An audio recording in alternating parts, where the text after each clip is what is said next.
Islamic পোশাক বলতে কি বোঝায়? সদর ঢাকা কি ইসলামিক পোশাক নয়? শুধুমাত্র পায়জামা পাঞ্জাবি কি ইসলামিক পোশাক? দেশে এত সমস্যা হওয়ার পরেও সকল আলেমরা কেন ঐক্যবদ্ধ হচ্ছেন না? টাকা ফিক্স করে এসে বয়ান করাটা কতটা জায়েজ?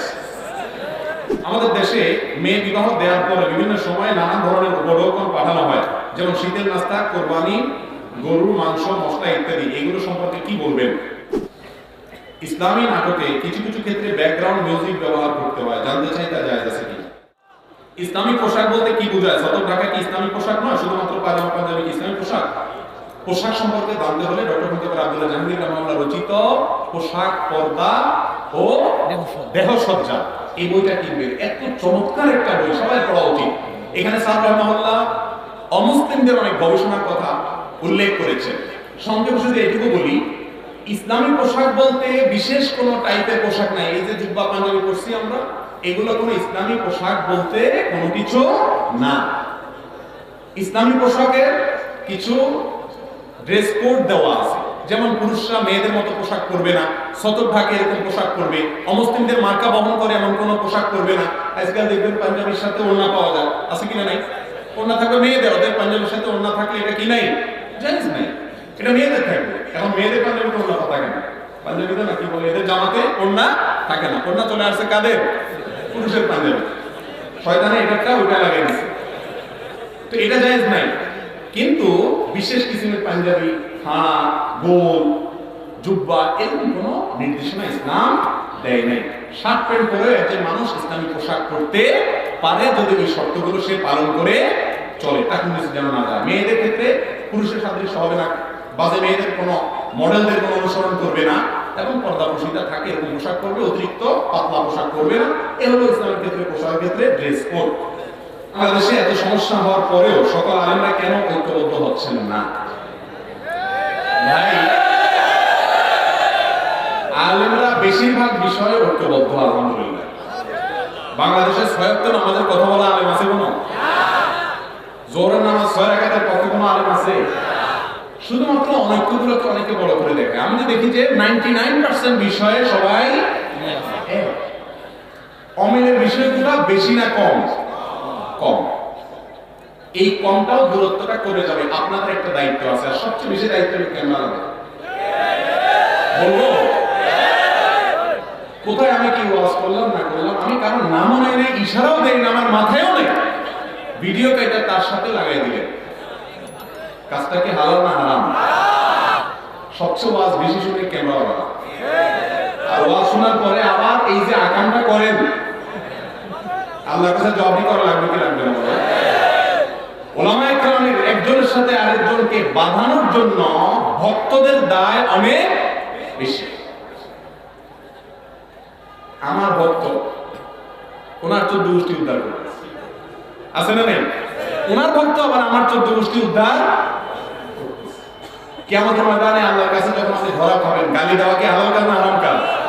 আপনি যখন গালি দিলেন, ওনার ছবি বিকৃতি করলেন, কিয়ামতের দিন আমি কি আল্লাহর কাছে যাই বলবো, আল্লাহ এটা আমার ভক্ত, আল্লাহ ও কিছু করবেন না, খবর দিয়ে দেবেন? এরকম কথা?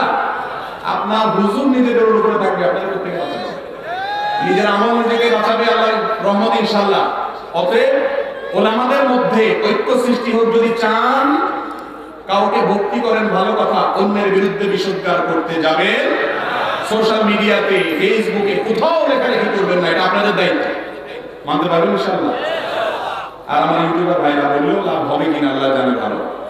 আপনারা এই যে ভিডিও কাটাকাটি করা, ভাই ভিউ একটু বেশি হবে, কিন্তু আল্লাহর কাছে যাওয়া লাগবে না, সেটা মাথায় রেখে। অ্যাডসেন্স করে পয়সা হয়তো কয়েকটা বেশি পাবেন, বুঝলাম, কিন্তু এটা কারণে আল্লাহর কাছে জবাব দিয়ে করতে হবে কি হবে না? আল্লাহ আমাদেরকে সবাই তার ভয় ধারণ করার তৌফিক দান করুন। ফজরের আজানের আগে কোরআন তেলাওয়াত, দুরূদ শরীফ পড়া যাবে কিনা বা গজল বলা যাবে কিনা, আজানের আগে কোনো কিছু বলার কোনো নির্দেশ ইসলামে? ইসলাম হলো মুহাম্মদ রাসূলুল্লাহ সাল্লাল্লাহু আলাইহি ওয়াসাল্লাম যেভাবে করতে বলেছেন সেটা করার নামই কি? মন গড়া কোনো কিছু করলে সেটার নাম কি হবে না? ইসলাম হবে। চট্টগ্রামের দিকে আছে যে আজানের আগে কি কি কথাগুলো বলে, এবং অনেক এলাকাতে আছে যে মুয়াজ্জিন সাহেব মাইকে আগে অনেক কিছু বলে। আপনি যত ভালো কাজই করেন না কেন, রাসূল করিম সাল্লাল্লাহু আলাইহি ওয়াসাল্লাম যা করতে বলেন নাই সেটাকে যদি আপনি যোগ করেন, এটার নাম হলো বিদআত। এটার নাম কি? আর সকল বিদআতের ঠিকানা কোথায়? জাহান্নাম। এটা করা যাবে না। আজানের আগে কোনো কিছু বলতে হয় না, বলা হয়নি। আজানের পরে দোয়া বলবে, দুধ পড়বে। অবসর ভাতা সুদ হবে কিনা? অবসর ভাতা সুদ হতে যাবে কিনা? অবসর ভাতা জায়েজ আছে, তবে অবসর ভাতাকে বিভিন্ন স্কিমে আপনি যদি লাগান সেটা সুদ হওয়ার প্রশ্ন আসতে পারে, কিন্তু অবসর ভাতা এটা সুদ নয়। বিবাহের পর একদিন সংসার করার পর জানতে পারলে সৎ ভাই বোন এখন ইসলামের বিধান কি? আর এটা তো আগে থেকে জানা উচিত ছিল, এটা ত্রুটি হয়েছে। যদি এটা পরে জানা যায় সঙ্গে সঙ্গে বিচ্ছিন্ন হয়ে যেতে হবে, কারণ সৎ ভাই বোনের সাথে বিবাহ কি নাই? জায়েজ নাই।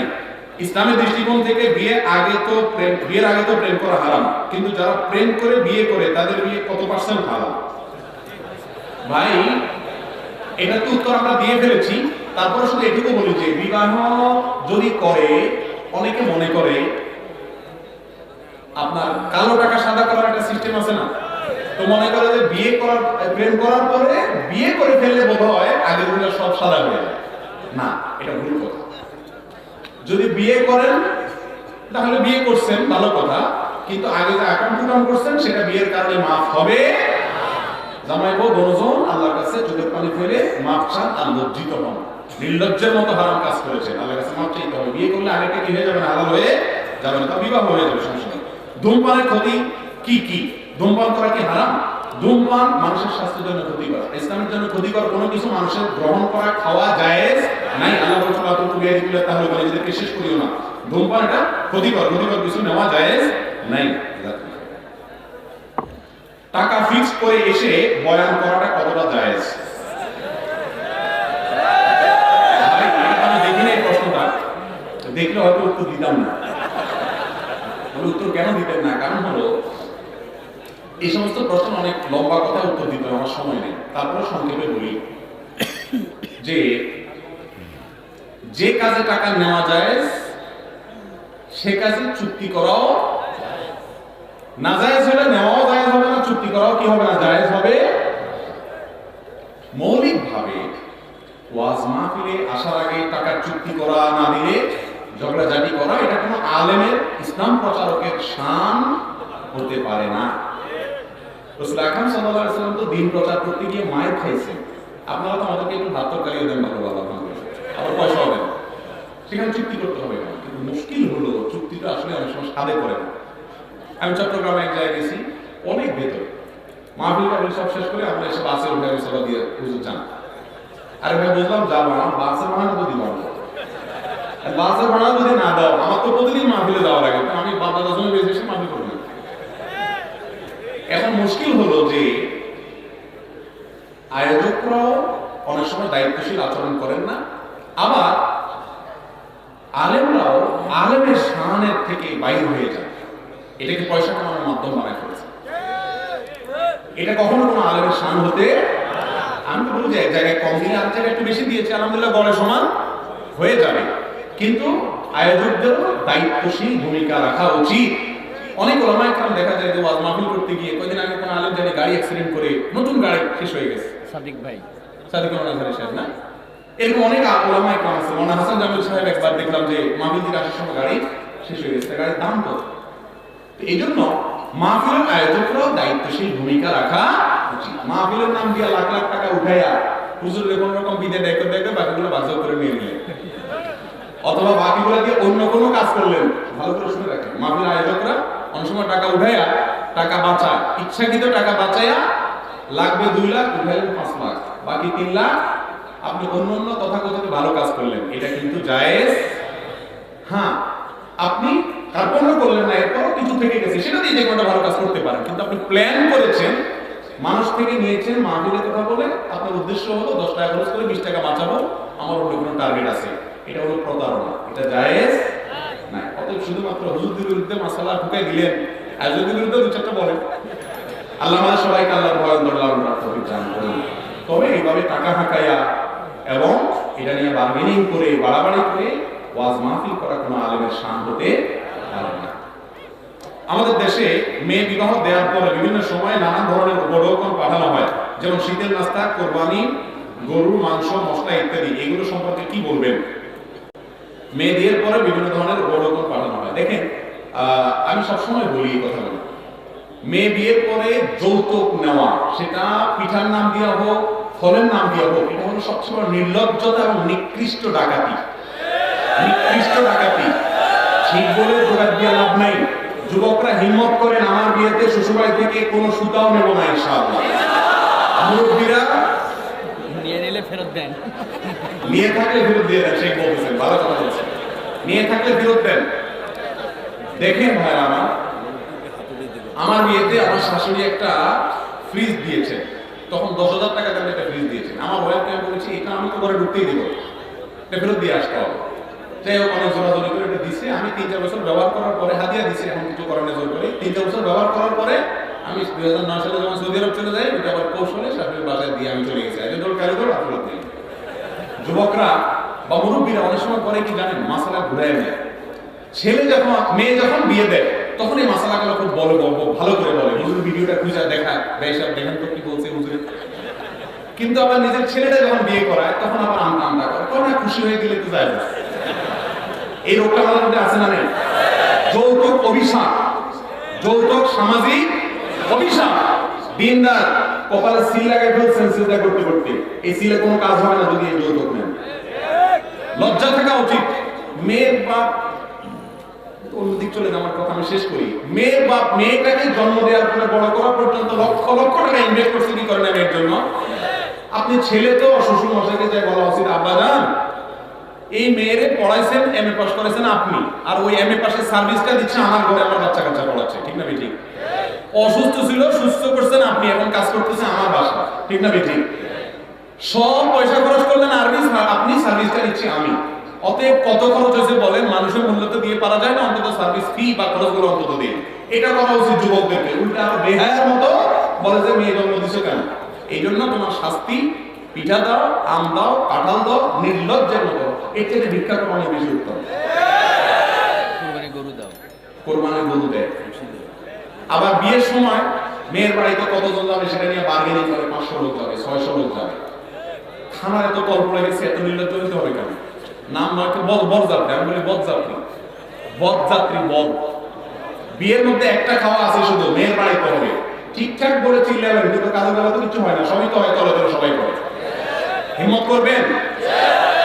আমি আলহামদুলিল্লাহ বলতে পারি যে কথাগুলো বলছি এগুলো সবগুলো আমার বিয়েতে আমি অ্যাপ্লাই করেছি। আমার শ্বশুরবাড়িতে বলছি যে বাবা মেহমান কয়জন আসবে, আমি বললাম আমার বাপ অভিভাবকের সাথে থাকবে আর আমার মামা থাকবে, দুজন সাক্ষী লাগে, দুজন থাকবে, আমি 3 নম্বর। আলহামদুলিল্লাহ বহু জোরাজোরি করে, কানাকাটি করে, কোনো রকম টেনে টেনে 8 জন না 9 জন নিছি আমি। এরপরে অনেক যুবক আছে যে মেহমানের শ্বশুরবাড়ি যায় ওঠে, এমন নির্লজ্জ। যাক, আমি এদিকে আর যাচ্ছি না, এগুলো হারাম কাজ, এগুলো জায়েজ না। যৌতুকের বিরুদ্ধে সংগ্রাম করতে হবে। শুধু ওই কপালে সিল লাগানো দিনদারি না, নামাজ পড়বেন আর এগুলো ঠিক করবেন, করবেন ইনশাআল্লাহ। ইসলামী নাটকে কিছু কিছু ক্ষেত্রে ব্যাকগ্রাউন্ড মিউজিক ব্যবহার করতে হয়, জানতে চাই তা জায়েজ আছে কিনা। ভাইরা আমার, কোন নাটকে যদি ইসলামের কথাও বলে কিন্তু সেখানে উন্মুক্ত নারীকে প্রদর্শিত হয়, মিউজিকের ব্যবহার হয়, সেখানে ইসলামের যত কথাই বলা হোক না কেন সেটা আসলে ইসলামী নাটক হতে পারে না। হারাম কোনো জিনিস থাকলে সেটা ইসলামী হওয়ার সুযোগ নাই। নাম শুধু ইসলামী দিয়ে দিলেই কি হবে না, ইসলামী নাটক হয়ে যাবে না। ইসলামী গান পাওয়া যায়, যত ইসলামী সঙ্গীত আছে শতকরা 1% 2% আছে কিনা আমার সন্দেহ আছে। ম্যাক্সিমাম ইসলামী সঙ্গীতে ব্যাকগ্রাউন্ডে এত সূক্ষ্ম মিউজিক আছে যেটা ধরার ক্ষমতা আমি নিজে অনেক সময় একদিনে শুনে শেয়ার দিয়ে পরে দেখি যে মিউজিক স্পেশালিস্ট বলতেছিল ভালো করে শুনে দেখেন মিউজিক আছে, খুব হালকা মিউজিক দিয়ে রাখছে। বহুত কঠিন হয়ে গেছে এগুলো আমাদের। ইসলামের নাম দিয়া ইসলামী গান, ইসলামী অমুক, ইসলামী তো মুখ ইসলামী জেনা বাইরে হয়ে গেল। আল্লাহ আমাদের হেদায়েত দান করুন।